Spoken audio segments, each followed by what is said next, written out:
नमस्कार, one India Hindi में आपका स्वागत है। मैं हूं शिखा धूरिया। मेट्रो मैन के नाम से मशहूर ई श्रीधरन अब जल्द ही बीजेपी में शामिल होंगे। आपको बता दें, ई श्रीधरन 21 फरवरी को बीजेपी की सदस्यता ग्रहण करेंगे। इसके बाद वो बीजेपी की विजय यात्रा में भी शामिल होंगे। केरल के बीजेपी प्रमुख सुरेंद्रन के नेतृत्व में विजय यात्रा निकाली जा रही है और इसी दौरान श्रीधरन भी केरल में बीजेपी की सदस्यता ग्रहण करेंगे। आपको बता दें, दिल्ली से लेकर कोच्चि तक मेट्रो सेवा को देश से जोड़ने में श्रीधरन का अहम योगदान है, इसलिए भारत उन्हें मेट्रो मैन के नाम से पुकारता है। मेट्रो जैसे परिवहन की व्यवस्था में अहम योगदान के चलते श्रीधरन को पद्म श्री और पद्म भूषण से सम्मानित किया जा चुका है। मेट्रो के लिए किए गए उनके अनुपम काम के लिए उन्हें साल 2001 में पद्म श्री और 2008 में पद्म विभूषण अवार्ड से सम्मानित किया गया था। उन्हें जापान ने अपने राष्ट्रीय सम्मान order of the rising sun gold and silver star से भी सम्मानित किया था। तो वहीं टाइम्स मैगजीन ने उन्हें एशिया हीरो कहा था।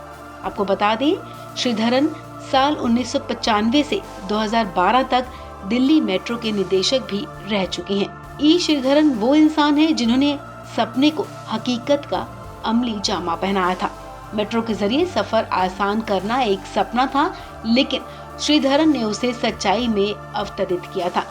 केरल के रहने वाले श्रीधरन की कार्यशैली की सबसे बड़ी खासियत ये है कि एक निश्चित योजना के तहत निर्धारित समय सीमा के भीतर काम को पूरा कर दिखाना। वो भारत की पहली मेट्रो सेवा कोलकाता मेट्रो उन्हीं की देन है।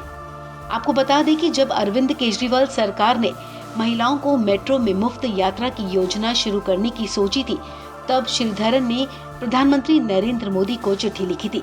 10 जून को लिखी गई चिट्ठी में श्रीधरन ने पीएम मोदी से कहा था कि दिल्ली सरकार के प्रस्ताव पर सहमत न हो, क्योंकि जब मेट्रो शुरू हुई थी तब ये फैसला लिया गया था कि किसी को भी यात्रा के लिए मेट्रो में रियायत नहीं दी जाएगी। दिल्ली मेट्रो केंद्र सरकार और दिल्ली सरकार का ज्वाइंट वेंचर है। कोई एक हिस्सेदार समाज के किसी एक हिस्से को रियायत देने का एक तरफा फैसला नहीं ले सकता।